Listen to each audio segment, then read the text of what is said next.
Hello મિત્રો, કેમ છો? આજે આપણે સીપીસીની અંદર એટલે કે સિવિલ પ્રોસિજર કોડની અંદર નવા પ્રશ્નની ચર્ચા કરીશું. આજનો આપણો પ્રશ્ન છે કામ ચલાવ મનાઈ હુકમ એટલે શું? કામ ચલાવ મનાઈ હુકમના સિદ્ધાંતો, અસરો અને કારણોની ચર્ચા કરો. આજે સવાલ શોર્ટનોટ સ્વરૂપમાં પણ પૂછવામાં આવે છે, તો શોર્ટનોટ સ્વરૂપમાં લખવાનો હોય અને લોંગ સ્વરૂપમાં પૂછે તો આ રીતે લોંગની અંદર પણ પૂછી શકાય છે કે કામ ચલાવ મનાઈ હુકમ એટલે શું, તેના સિદ્ધાંત, કારણો અને અસરોની ચર્ચા કરો. ચાલો, આ સવાલ પૂછાય એટલે આપણા ફોર્મેટ મુજબ સૌથી પહેલાં આપણે મુદ્દા બનાવવાના છે.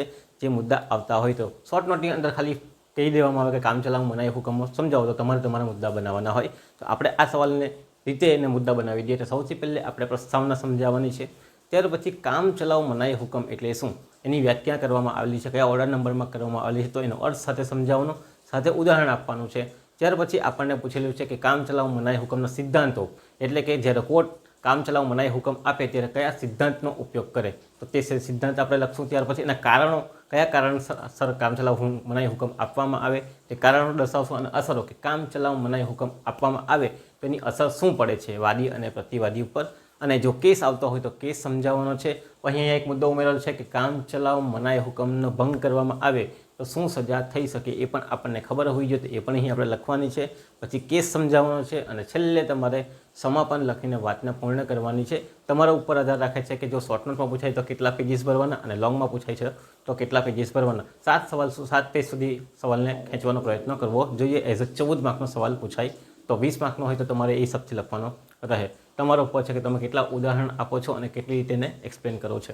ચાલો શરૂઆત કરીએ સૌથી પહેલે પ્રસ્તાવનાથી. પ્રસ્તાવનાની અંદર આપણે શું લખવાનું છે, તો એ વસ્તુ લખવાની હોય કે આ કામ ચલાવ મનાઈ હુકમની વાત ક્યાં કરવામાં આવેલી છે. તો આપણે લખીએ કે જ્યારે વાદી પ્રતિવાદી ઉપર અમુક દાદ માંગે, દાવો કરે, ત્યારે એ દાદની સામે અમુક બાબત માટે પ્રતિવાદી પણ દાદ માંગતો હોય છે. પ્રતિવાદી કેવી દાદ માંગે કે ભાઈ આ વસ્તુથી હાનિ થાય, આ જે દાવો કરેલો છે એનાથી આ વસ્તુ માટે હાનિ થઈ રહી છે, તો એ વસ્તુને નુકસાન ન જાય, એ મિલકતને નુકસાન ન જાય, એ હેતુથી એ શું કરે છે તો મનાઈ હુકમ માંગે. તો મનાઈ હુકમ ક્યારે મળે, કેવી રીતે મળે, તે અંગેની તમામ જોગવાઈ આપણને ક્યાં જોવા મળે છે, તો ઓર્ડિનન્સ નંબર 39, ધ્યાનમાં રાખજો, ઓર્ડિનન્સ નંબર 39 અથવા તો ઓર્ડર નંબર 39ની અંદર આપણને મનાઈ હુકમની વાત કરવામાં આવેલી છે કે જ્યારે કોઈ મિલકત ઉપર દાવો કરે છે, કોણ દાવો, મિલકત પણ હોઈ શકે, કંઈ વસ્તુ પણ હોઈ શકે, તો મિલકત ઉપર જ્યારે વાદી દાવો કરે છે અને પ્રતિવાદી કહે છે કે આ મિલકતનો દાવો જો તમે ચલાવશો અને એના કારણે એ વ્યક્તિને, વાદીને આપી દેશો જ્યાં સુધી આખરી હુકમ ના આવે, તો એ મિલકત બગડી જવાનો ભય રહે. તો એ મિલકત ન બગડી જાય, એના પર પ્રવેશ અટકાવે, એનો બગાડ ન થાય, એને હાનિ ન થાય, તે હેતુથી પ્રતિવાદી પણ એને શું કરે છે, મનાઈ હુકમ માંગે છે કે અહીં પ્રવેશ વર્જિત કરો, અહીં હાનિ થતાં અટકાવો, એનો ઉપયોગ કરતાં અટકાવો, એ રીતે મનાઈ હુકમ માંગવામાં આવે છે. તો એ અંગેની જોગવાઈ આપણને ક્યાં જોવા મળે છે? ઓર્ડર નંબર 39 યાદ રાખજો, પૂછાય તો તમારે યાદ રાખવાનું છે. ઓર્ડર નંબર અથવા તો ઓર્ડિનન્સ 39ની અંદર મનાઈ હુકમ, કામ ચલાવ મનાઈ હુકમની વાત કરવામાં આવેલી છે. ચાલો, તો આ પ્રસ્તાવનાની અંદર તમારે પહેલે ફ્રેમ કરવાનું છે કે શું છે મનાઈ હુકમ, ક્યારે મંગાય, કેવી રીતે માંગવામાં આવે, એ અંગેની તમામ જોગવાઈઓ નીચે મુજબ છે, એની અસરો, સિદ્ધાંતો અને કારણો વગેરે વગેરે. ચાલો શરૂઆત કરીએ. સૌથી પહેલે કામ ચલાવ મનાઈ હુકમ. હવે તમને ખ્યાલ આવતો કે મનાઈ હુકમ એના બે પ્રકાર આવે. સૌથી પહેલે કાયમી મનાઈ હુકમ અને બીજું આવે કામ ચલાવ મનાઈ હુકમ. તો કાયમી મનાઈ હુકમની જે વાત કરેલી છે એ આપણને ક્યાં જોવા મળે છે, તો કરારનો વિશિષ્ટ અધિનિયમ છે 1963ની અંદર, વિશિષ્ટ દાદ અધિનિયમ, એની અંદર મનાઈ હુકમ માંગવામાં આવે છે. તો એ આખો એક્ટ જ અલગ છે જ્યાં કાયમી મનાઈ હુકમ માંગવામાં આવે છે. કયો? કાયમી, જે ફિક્સ છે, એક વખત આપી દો એટલે વાત પતી જાય છે. ત્યારે કામ ચલાવ મનાઈ હુકમ ક્યાં આપણને આપવામાં આવે છે? સિવિલ પ્રોસિજર કોડની અંદર ઓર્ડિનન્સ 39ની અંદર આપેલો છે. તો પહેલાં આપણે કામ ચલાવ મનાઈ હુકમનો મિનિંગ સમજીએ. ચાલો, શું થાય છે? ઓર્ડિનન્સ 39ની અંદર શું લખવામાં આવેલું છે કે જ્યારે દાવાની કાર્યવાહી કોર્ટમાં ચાલુ હોય, મીન્સ કે વાદી દ્વારા કોઈ મિલકત પરત્વેનો દાવો કરવામાં આવેલો હોય, પોતાનો હક જમાવવાનો પ્રયત્ન કરેલો હોય, પોતાનો અધિકાર જમાવવાનો પ્રયત્ન કરેલો હોય, એવો દાવો કોણે કરેલો હોય? વાદીએ પ્રતિવાદી પર કરેલો હોય, કોઈ મિલકત બાબતમાં, કોઈ ફેક્ટરીઝ બાબતમાં કે કોઈ ઘરમાં બાબતમાં. ત્યારે એ ઘરનો બગાડ ન થાય, એ મિલકતને નુકસાન ન થાય, એને હાનિ ન થાય, એ હેતુથી પ્રતિવાદી શું કરે છે?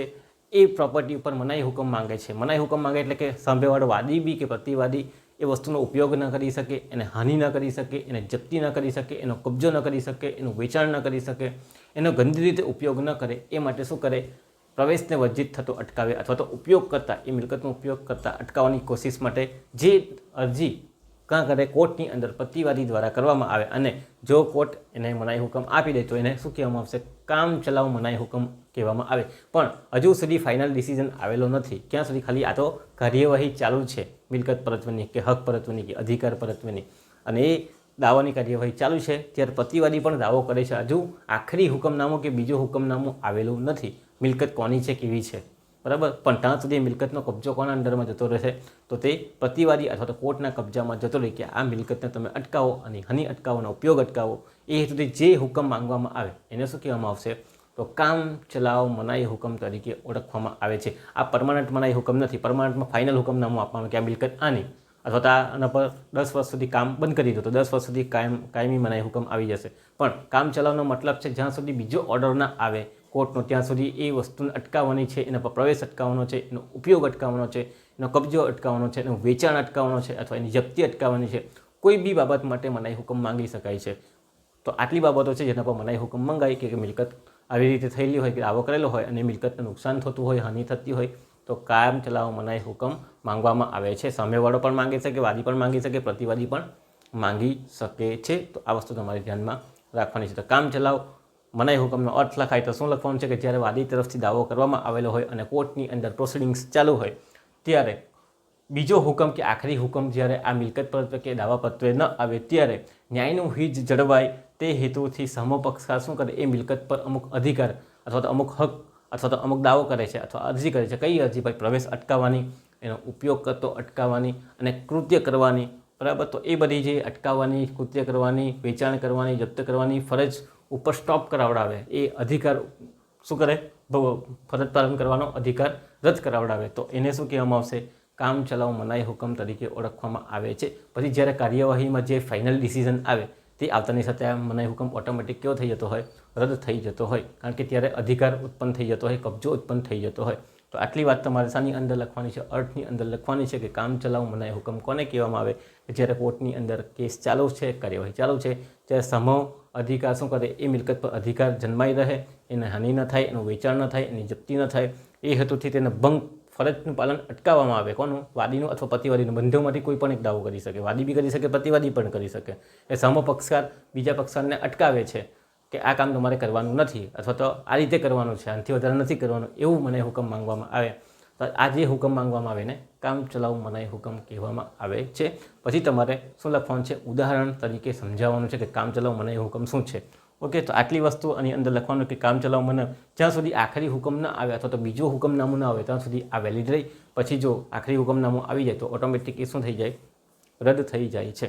હવે આપણે લખીએ ઉદાહરણ. ઉદાહરણમાં તમારે ધ્યાનમાં રાખવાનું છે. હવે આનો હેતુ શું છે? આ જે મેઇન હેતુ કે કાર્યવાહી ચાલુ હોય ત્યારે મનાઈ હુકમ કેમ માંગવામાં આવે? તો વસ્તુ એવી ને એવી જ ટકી રહી, બરાબર. એનું નુકસાન ન થઈ જાય, એનું બગાડ ન થઈ જાય. એ પરિસ્થિતિમાં જે 100%ની પરિસ્થિતિમાં જે વસ્તુ હતી, મિલકત હતી કે કઈ બાબત હતી એ 100%ની 100% જ રહી. એ હેતુથી મનાઈ હુકમ માંગવામાં આવે. બાકી કોઈ હેતુ હોતો નથી, પણ આ હેતુથી માંગવામાં આવે. તો એ પણ તમારે અહીંયા ધ્યાનમાં રાખવાનું છે. નેક્સ્ટ ઉદાહરણની વાત કરીએ છીએ. ઉદાહરણમાં આપણે લખીએ છીએ કે જમીન પર મકાન બાંધે છે અને જમીનનો કેસ કોર્ટમાં ચાલુ છે. હવે શું કરે છે? જમીન ઉપર શું કરે છે? મકાન બાંધવાને અથવા તો બાંધકામ કરવાનો કોશિશ કરે છે અને એ જમીન ઉપરનો કેસ ચાલુ છે ઓલરેડી. કોના સાથે? બી સાથે ચાલુ છે. એટલે બી તરત જ શું કરે છે? કોર્ટમાં અરજી કરે છે મકાન બાંધકામ અટકાવવા માટે. શું કરશે? મનાઈ હુકમ માંગશે કે જ્યાં સુધી આ જમીન કોની છે એનો નિકાલ ન આવે ત્યાં સુધી આ જમીન પર બાંધકામ તમે અટકાવો. કારણ કે હજુ જમીન કોની છે, એની છે કે બની છે ખબર નથી, અને બાંધકામ ચાલુ કરી દે તો જમીનનો હિત જળવાય નહીં, ત્યાંનો હિત જળવાય નહીં. એટલે બી અરજી કરે છે. શું માંગે છે? કે ભાઈ આનું બાંધકામ અટકાવો. તો અહીંયા બાંધકામ અટકાવવા માટે જે મનાઈ હુકમ માંગવામાં આવે, કાયમ હોય કે કામ ચલાવ હોય તો એને કામ ચલાવ મનાઈ હુકમ તરીકે ઓળખવામાં આવે. ત્યાં કામ ચલાવ હોય કે જ્યાં સુધી હુકમનામું ન આવે ફાઇનલ ત્યાં સુધી તમે બાંધકામ અટકાવો, પછી તમે આપી શકો પરમિશન. તો આ ટાઈપની જે કેસ આવે અથવા જે ઉદાહરણ આવે તેને શું કહેવામાં આવશે? તો બી તરફથી જે અરજી કરવામાં આવેલી, જે દાવો કરવામાં આવેલો, તો તેને શું કહેવામાં આવશે? કામ ચલાવ મનાઈ હુકમ તરીકે ઓળખવામાં આવશે. તમે કોઈનું નામ લઈને અથવા કોઈ કેસના આધારે પણ અહીં લખી શકો છો. તો ઓર્ડિનન્સ નંબર 39ની અંદર કામ ચલાવ મનાઈ હુકમ કોને કહેવામાં આવે એની વાત કરેલી છે અને પછી તમારે એને ઉદાહરણ આપીને તમારા શબ્દોની અંદર સમજાવવાનું રહે છે. ઓકે, તો આટલી જ વાત છે. કામ ચલાવ મનાઈ હુકમ કોને કહેવાય? તો સામેવાળો જ્યારે કાર્યવાહી ચાલુ હોય ત્યારે અમુક વસ્તુ કરતાં અટકાવી દે, પ્રવેશ કરતાં અટકાવી દે, તે વસ્તુ વાપરતા અટકાવી દે, હાનિ થતાં અટકાવી દે અને જે વસ્તુ જેમની છે તેમને તેમ રાખવાની કોશિશમાં રહે તો તેને શું કહેવામાં આવશે? કામ ચલાવ મનાઈ હુકમ.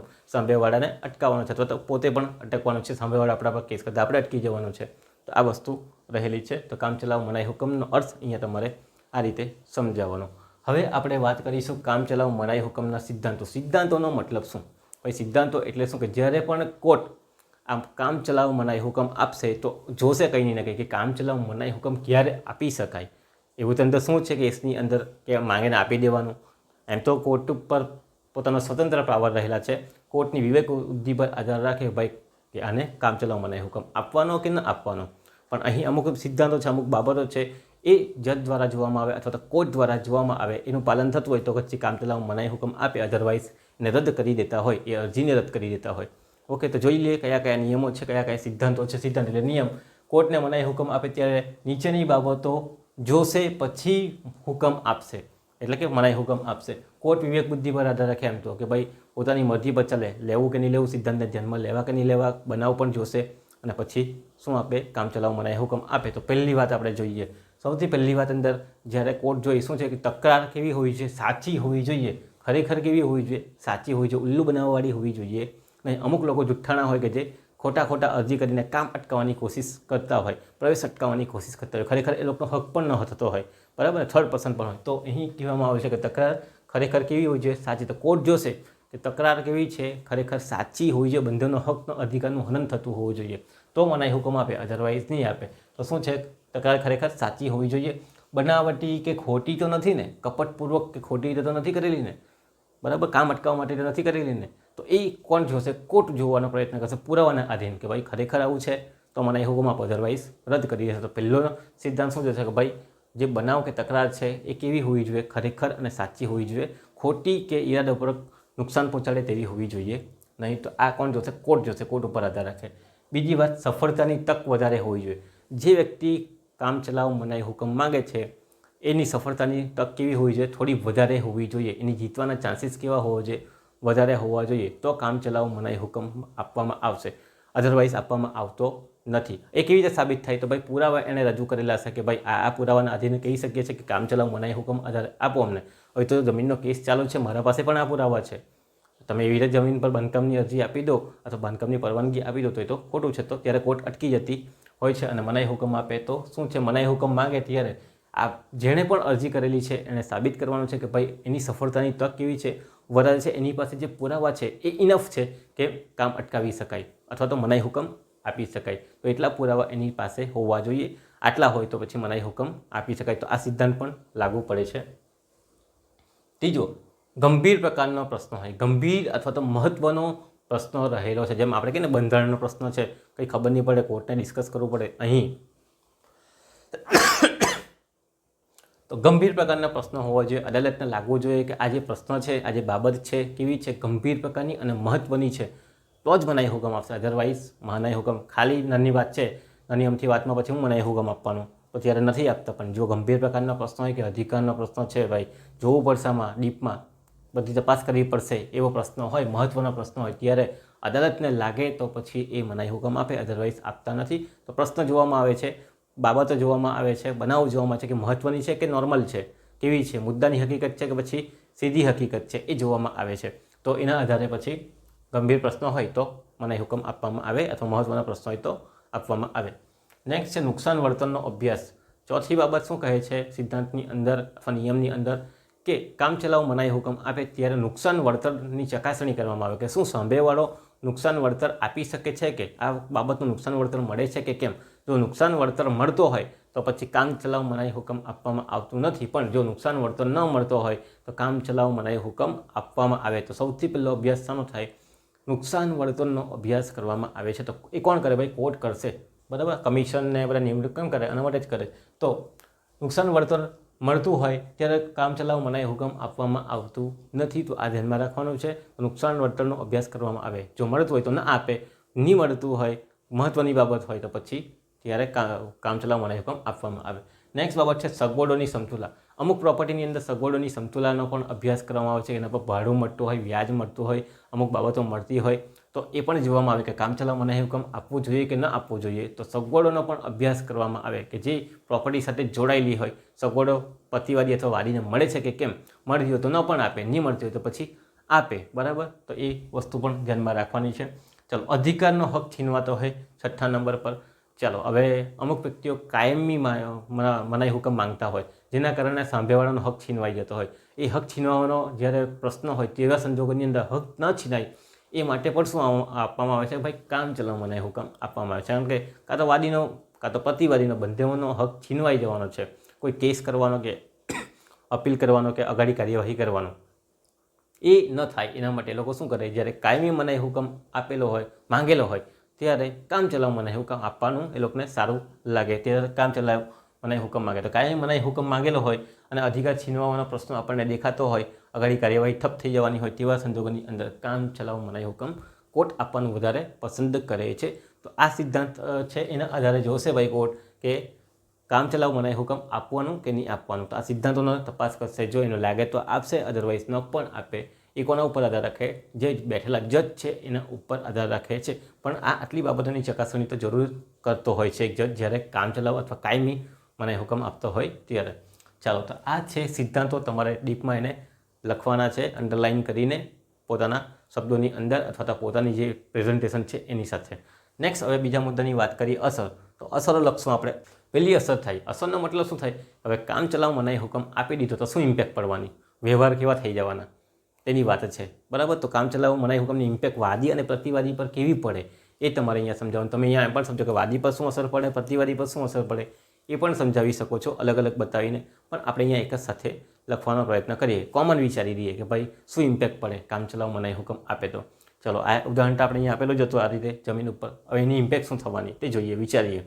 તો સૌથી પહેલે વિષય વસ્તુ જેમની તેમ જળવાઈ રહે. આનો હેતુ જે છે કામચલાઉ મનાઈ હુકમ માંગવાનો, કે વિષય જેવી છે તે વિષય વસ્તુ અથવા મિલકત જેવી છે એવી ને એવી જ રહે. તો પહેલું શું થવાનું, પહેલી અસર શું થવાની કે વિષય વસ્તુ જેવીને તેવી જળવાઈ રહે. મિલકત માંગવાની અથવા તો એના પર પ્રવેશ અટકાવવાનો જે દાવો કરે તો મિલકત કેવી રહે, તેવી ને તેવી રહેશે. જો પ્રવેશ આપી દેવામાં આવે તો પછી આવીને નુકસાન કરવાનો પણ ભય રહેલો હોય, તોડવાનો, વેચવાનો કે ચીટિંગ કરવાનો કોઈ પણ ભય હોય. તો પહેલી તો શું થઈ, પહેલી અસર શું થવાની કે મિલકત જેવી છે તેવી ને તેવી જ રહેવાની. ઓકે, તો પહેલી આ ઇમ્પેક્ટ પડી જાય. બીજું, બીજા વ્યવહારો વ્યર્થ બની જાય. બીજા વ્યવહારો વાદી કે પ્રતિવાદી જો કરતા હોય પ્રોપર્ટીસને લઈને અથવા મિલકતને લઈને, તો એ મિલકતના વ્યવહાર કેવા થઈ જાય, ઠપ થઈ જાય અથવા તો વ્યર્થ થઈ જાય. દાખલા તરીકે જમીનનો કેસ ચાલુ છે ને જમીન ભાડું આપવાની વાત કરે પણ મનાઈ હુકમ આપ્યો તો ભાડે આપી શકાય નહીં, તો બીજા વ્યવહારો કેવા થઈ જવાના છે, વ્યર્થ થઈ જવાના છે. આવી રીતે તમારે વિચારવાનું છે કે બીજા ઉદાહરણ પણ તમે બનાવી શકો. તો પહેલું શું થાય, બીજા વ્યવહારો વ્યર્થ બની જાય. મેં તમને કીધું કે જમીનનો કેસ ચાલુ છે અને મનાઈ હુકમ માંગેલો છે, જમીન પર ન તો તમે કંઈ ખેતી કરી શકતા છો, ન તો તમે એને ભાડે આપી શકતા છો, તો બધા વ્યવહારો કેવા થઈ જાય, વ્યર્થ થઈ જાય. જો તમારે ભાડા આપવું હોય તો કોર્ટની પરવાનગી લેવી પડે. નેક્સ્ટ, મનાઈ હુકમનો ભંગ કરે તો બદલામાં કાયદેસરની ફોજદારી કાર્યવાહી પણ થાય. હવે બીજી અસર શું થાય કે ભાઈ મનાઈ હુકમ તો આવ્યો છે છતાં પણ સાંભેવાળો ભંગ કરે, એ મનાઈ હુકમનો ભંગ કરે તો કંઈ તો થવું જોઈએ. શું થાય, તો સજાની જોગવાઈની વાત કરેલી છે કે ફોજદારી જોગવાઈ પણ છે કે ફોજદારી કેસ અથવા તો ફોજદારી સજા પણ કરી શકાય છે અને કાયદેસરની કાર્યવાહી પણ કરી શકાય. સિવિલની મેટર હોય કે પછી ફોજદારી મેટર, એ એના પર આધાર રાખે છે કે શું સજા થાય.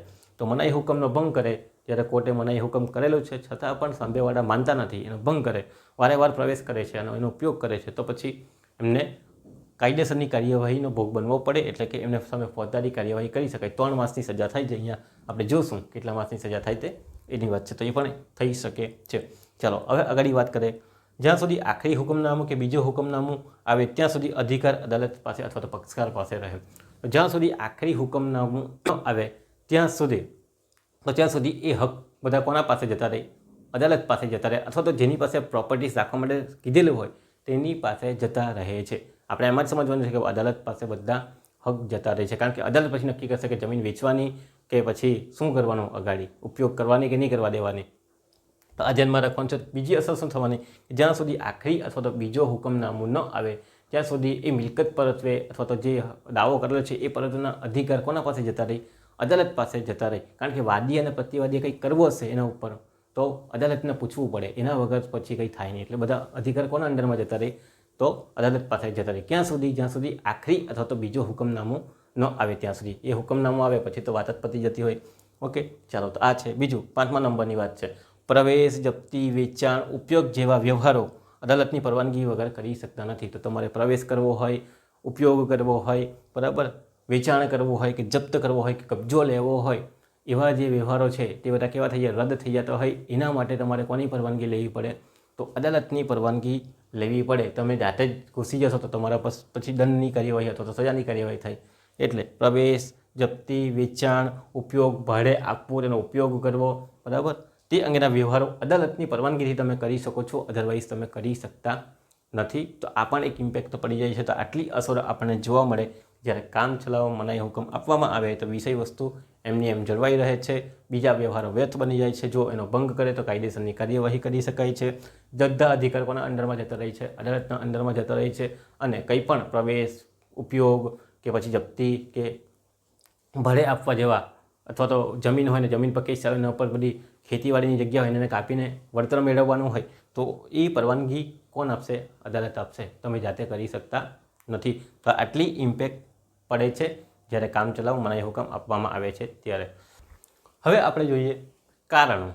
કામચલાઉ મનાઈ હુકમ કયા કયા કારણસર આપવામાં આવે? તો શું હોય કે કામચલાઉ મનાઈ હુકમ માંગવામાં આવે અને આપવામાં આવે? ચાલો, તો એક કારણની આપણે ચર્ચા કરશું કે ક્યારે ક્યારે અદાલત કયા કારણસર મનાઈ હુકમ આપે છે કામચલાઉ. ચલો, પહેલા કારણની વાત કરીએ.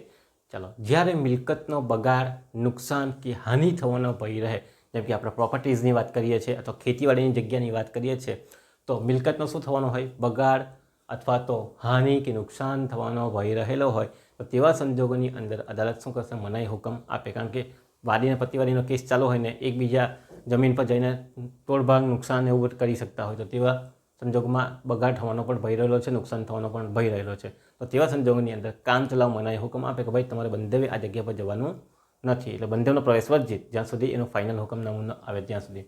બીજું, મિલકતનો વેચાણ થવાનો કે ગેરરીતિથી ઉપયોગ થવાનો ભય રહેલો હોય કે ભાઈ મિલકતનો મનાઈ હુકમ ન માંગીએ તો કોઈ સાંભેવાળો ઉલ્લુ બનાવીને અથવા તો એ મિલકત વેચી દેશે અને પછી પૈસા આપશે, એવું પણ હોઈ શકે. તો મિલકત વેચાણ થવાનો અથવા તો ગેરરીતે એનો ઉપયોગ કરવાનો, ખોટી રીતે એનો ઉપયોગ કરવાનો પણ ભય રહેલો છે. એટલે સાંભેવાળો પ્રોપર્ટીઝનો કેસ આવે ત્યારે મનાઈ હુકમ વધારે માંગતા હોય કે એ કદાચ મિલકત વેચાણ કરી દેશે અથવા તો ગેરરીતે એનો ઉપયોગ પણ કરી શકે છે તેની પાસે પ્રોપર્ટીઝ હોય. તો તેવા સંજોગોની અંદર મનાઈ હુકમ માંગે કે પ્રોપર્ટીઝ પર પ્રવેશ અટકાવો, એનો ઉપયોગ અટકાવો. ચાલો, ત્રીજું, છેતરવાના ઈરાદાથી મિલકતને દૂર કરવાની ધમકી આપે. શું ધમકી આપે? છેતરવાનો પ્રયત્ન કરે અથવા તો શું આપે? મિલકતને દૂર કરવાની ધમકી આપે. દાખલા તરીકે કાર છે, કાર વેચવાની પરવાનગી અટકાવી દે, બરાબર ને, એવું. તો એ છેતરવાનો ઈરાદો હોય કે કાર મને આપ, પછી મેં તને આપી દેવા પાછા કરીને કહે. પણ કોર્ટથી મને હુકમ માંગવા કે ભાઈ આ મને લાગે છે કે ઉલ્લુ જ બનાવશે, બરાબર, ખોટી રીતે મને છેતરશે. એટલે તેવા સંજોગોની અંદર પણ શું કરવામાં આવે? મનાઈ હુકમ માંગવામાં આવે કે મિલકતને દૂર કરવાની ધમકી આપે. એવા સંજોગો હોય તો પણ શું થાય? કામચલાઉ મનાઈ હુકમ આપવામાં આવે. મિલકત હાનિ પહોંચાડવાની ધમકી આપે અથવા તો વેચાણ કરવાની ધમકી આપે, નુકસાન કરવાની ધમકી આપે. કોઈ વ્યક્તિ હોય કે ભાઈ તું મને પ્રોપર્ટીઝ વાપરવા નહીં દે તો હું આને તોડી નાખા, ફોડી નાખા અથવા તો વેચાણ કરી દેવા, બરાબર, એવી ધમકી આપે. કોણ? વાદી અથવા પ્રતિવાદી એકબીજાને આપે. કારણ કે પ્રોપર્ટીઝ તો છે પણ હું મારા પાસે હક છે તો મેં વેચી દેવા એમ કહી.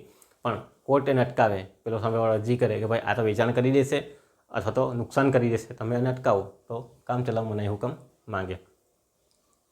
નેક્સ્ટ, કાયદેસરનો મહત્વનો અને ગંભીર પ્રશ્ન હોય. એક જ વસ્તુ છે કે જ્યારે પ્રશ્ન કેવો હોય? કાયદેસરનો મહત્વનો અને ગંભીર પ્રકારનો હોય. તો તેવા સંજોગોની અંદર કોર્ટ જોશે કે ભાઈ આ પ્રશ્ન કેવો છે?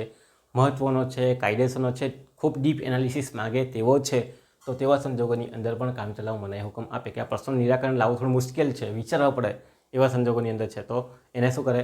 કામચલાઉ મનાઈ હુકમ આપે. અધરવાઇઝ આપતો નથી. સિમ્પલ બાબત હોય, સમજી શકાતી હોય તેવી હોય તો પછી સીધું સમજી જાય કે આ હક આનો જ છે, આનો નથી, અને મનાઈ હુકમ આપવાની જરૂરિયાત નથી. પણ ખબર ન પડતી હોય તેવા સંજોગોની અંદર, એટલે કે મહત્વનો, ગંભીર અને કાયદેસરનો પ્રશ્ન હોય તો તમારે વિચારવું પડે અને શું આપવું પડે? કામચલાઉ મનાઈ હુકમ આપવું પડે.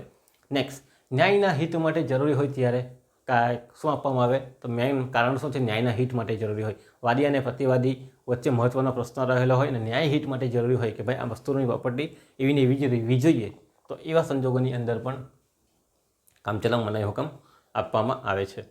નેક્સ્ટની વાત કરીએ. વસ્તુ જેમ છે તેમ બની રહે તે હેતુથી, એ વસ્તુ જેવી છે તેવી ટકી રહે એ હેતુથી પણ કામચલાઉ મનાઈ હુકમ આપવામાં આવે. નહીં તો જો ઉપયોગ કરવા માટે આપી દઈએ તો નુકસાન થવાનો પણ ભય રહેલો છે. તો વસ્તુ જેવી છે તેવી ટકી રહે તે હેતુથી પછી કામચલાઉ મનાઈ હુકમ આપવામાં આવે છે. ચાલો, નહીં તો ઉપયોગ કરવા આપી દઈએ વાપરવા માટે આપી દે તો વેચાણ પણ કરી શકે, ગેરરીતે ઉપયોગ પણ કરી શકે, કંઈ પણ કરી શકે છે, એનો પ્રશ્ન રહેલો છે. નેક્સ્ટ, ખોટી રીતે ગેરલાભ લેવાતો હોય તો તેને અટકાવવા માટે, જ્યારે ખોટી રીતે ગેરલાભ લેવાતો હોય ત્યારે પણ કામચલાઉ મનાઈ હુકમ આપી શકાતો હોય. તો ખોટી રીતે ગેરલાભ ન લેવાય એ હેતુથી પણ શું કરવામાં આવે તો કામચલાઉ મનાઈ હુકમ આપવામાં. દાખલા તરીકે કોઈ વ્યક્તિની જમીનનો કેસ ચાલે, એના પર ખેતીવાડીની જગ્યા છે, ખેતી કરીને વસ્તુ બહાર વેચીને પૈસા કમાયા કરતો હોય અને સાંભેવાળાને આપતો નહીં હોય તો પછી શું છે, ખોટી રીતે ગેરલાભ લે છે એમ કહેવાય. જો સાંભેવાળાને આપતો હોય તો વાત અલગ છે, નથી આપતો, ભાડું કે વ્યાજ કે નફો કમાય બધો પોતાના ખિસ્સામાં. ઓકે, તો એવા સંજોગોની અંદર એને ખેતી પર કાપતા અટકાવવાનો પણ કોનો અધિકાર છે? કામચલાઉ મનાઈ હુકમમાં અટકાવવાનો અધિકાર રહેલો છે, અથવા તો એ હુકમ માંગી શકાય છે. તો આટલા 8 જેટલા મુદ્દા છે જેના કારણસર આપણે કામચલાઉ મનાઈ હુકમ કોર્ટની અંદર અરજી દાખલ કરીએ તો આપણને આપવામાં આવે, એ સિવાય હોય તો આપવામાં આવતા નથી. તો સંજોગોના આધારે લાગવું પડે કે સર કોર્ટને લાગે કે ભાઈ આપવા જેવું છે તો આપે, અધરવાઇઝ ન આપે. તો શું છે કે ભાઈ મિલકતનો બગાડ અને નુકસાન થવાનો ભય હોય, વેચાણ થવાનો ભય હોય, ધમકી આપતો હોય, ધમકી કઈ રીતે ઉપયોગ કરવાનો, વેચાણ કરવાની, નુકસાન કરવાની, કાયદેસર અને મહત્ત્વના પ્રશ્નો હોય, પછી ન્યાયના હિત માટે જરૂરી હોય, વસ્તુ જેવી છે તેવી ટકી રહે એ હેતુ હોય, અથવા તો ખોટી રીતે ગેરલાભ લેવાતો હોય તો એને અટકાવવા માટે પણ કામચલાઉ મનાઈ હુકમ માંગવામાં આવે. તો નીચેના ઉપરના કારણો છે જે દેખાય તે આપણને શું કરે છે તો કામચલાઉ મનાઈ હુકમ આપી શકાવે છે અથવા તો આપી શકાય છે, એ કોર્ટ જોશે. નેક્સ્ટ મુદ્દાની વાત કરીએ હવે કે મનાઈ હુકમ આપવામાં આવે અને સાંભેવાળા પક્ષકારો જો એનો ભંગ કરે, વારંવાર ભંગ કરે તો શું સજાની જોગવાઈ છે એની આપણે વાત કરીએ. તો જ્યારે કામચલાઉ મનાઈ હુકમ કોર્ટે આપેલો હોય એનો જો વારંવાર ભંગ કરવામાં આવે, પ્રવેશ કરવા માટે અટકાવેલો હોય અને તમે વારંવાર પ્રવેશ કરો, ઉપયોગ કરતાં અટકાવેલો હોય અને તમે વારંવાર ઉપયોગ કરો એવી કન્ડિશન આવી જતી હોય તો શું કરી શકાય? તો સાંભે કોર્ટની અંદર તમે એક્શન લઈ શકો છો, અરજી કરી શકો છો કે આને વારંવાર તમારા મનાઈ હુકમનો ભંગ કરેલો છે, એના પુરાવા તમારે રજૂ કરવાના છે. તો કોર્ટ શું કાર્યવાહી કરે? તો સૌથી પહેલી કાર્યવાહી મિલકત જપ્તીનો હુકમ કરે, બરાબર. તો મિલકતને જપ્ત કરે ક્યાં સુધી? 1 વર્ષ સુધી. જો તમે એનો ઉપયોગ કરેલો હોય, મીન્સ કે જે મનાઈ હુકમ હોય, પ્રવેશનો અટકાવવાનો હોય તો તે પ્રવેશ કરતા હોય, મિલકત વાપરવાનો મનાઈ હુકમવાનો તમે વારંવાર વાપરતા હોય તો પછી મનાઈ હુકમનો ભંગ છે. તો પહેલી તો શું થાય? મિલકતને જપ્ત થઈ જાય છે. કેટલા વર્ષ સુધી? 1 વર્ષ સુધી જપ્ત થઈ જાય છે. પછી બી તો તમે ન સુધરો તો વધુમાં વધુ 3 માસની કેદ આ અથવા બંને પણ આપી શકે છે. જપ્તી બી કરી દે અને 3 માસ સુધી કેદમાં પણ રાખી દે તો વધુમાં વધુ 3 માસની કેદ. કેટલા માસની કેદ છે? એક જપ્તીનો હુકમ છે 1 વર્ષ સુધી, ને બીજું 3 માસની કેદ પણ કરી શકે છે. અને પછી પણ ભાઈ સુધરતા નથી અને વારંવાર ભંગ ચાલુ રહે તેવા સંજોગોની અંદર મિલકતનું શું કરવામાં આવે? વેચાણ કરી દેવામાં આવશે, કોર્ટ દ્વારા વેચાણ કરી દેવામાં આવશે અને પૈસા વસૂલી લેવામાં આવે છે. તો જ્યારે પણ તમે મનાઈ હુકમનો ભંગ કરો, જેના માટે તમે મનાઈ હુકમ માંગેલો છે, પછી પ્રવેશ માટે, ઉપયોગ કરતા અટકાવવા માટે કે જે એનો ભંગ કરો તો આટલી સજાની જોગવાઈ છે. 3 સજા તમારે યાદ રાખવાની. એક તો મિલકત જપ્ત થાય, બીજું 3 માસથી વધુમાં વધુ 3 માસની કેદ થાય, અને મિલકત વેચાણ જો વારંવાર ભંગ કરતો હોય તો પછી મિલકતનું વેચાણ પણ કરી દેવામાં આવે અને પૈસા વસૂલી લેવામાં આવતા હોય છે. તો આ ધ્યાન રાખજો કે મનાઈ હુકમનો ભંગ કરો, કામચલાઉ મનાઈ હુકમનો, તો આટલી સજાની જોગવાઈ પણ કરેલી છે. ચલો, બધા જ મુદ્દા આપણે કવરઅપ થઈ ગયા. છેલ્લે એક કેસ તો તમારે લખવો જ જોઈએ. જો આવતો હોય તો નહીં આવતો હોય તો નહીં લખવાનો, પણ આવતો છે. અહીંયા એક કેસ છે ગણપતિ વર્સિસ શિવરામન કેસ. જો ભગવાનના નામ છે ગણપતિ બપ્પા, બાજુમાં શિવરામ એટલે કે શિવ પણ એમના પપ્પા થઈ ગયા અને રામ પણ ભગવાન જ છે. તો 3 નામથી યાદ રહી જશે તમને. તો ગણપતિ વર્સિસ શિવરામન કેસ છે, 1969નો કેસ છે. ક્યારનો કેસ છે? 1969નો કેસ છે. ચાલો, એ કેસની અંદર શું થાય છે? જ્યારે વાદીને દાવામાં મિલકતનો કબજાનું હુકમનામું મળી ગયો. હવે વાદીએ દાવો કરેલો હતો અને વાદીને અંદર મિલકતનો કબજો મળી જાય છે, એનું હુકમનામું એની પાસે આવી જાય છે. પછી એ હુકમનામાની બજવણી કરે છે કે મિલકતનો કબજો લેવાનો પ્રયત્ન કરે છે. ત્યારે પ્રતિવાદી શું કરે છે?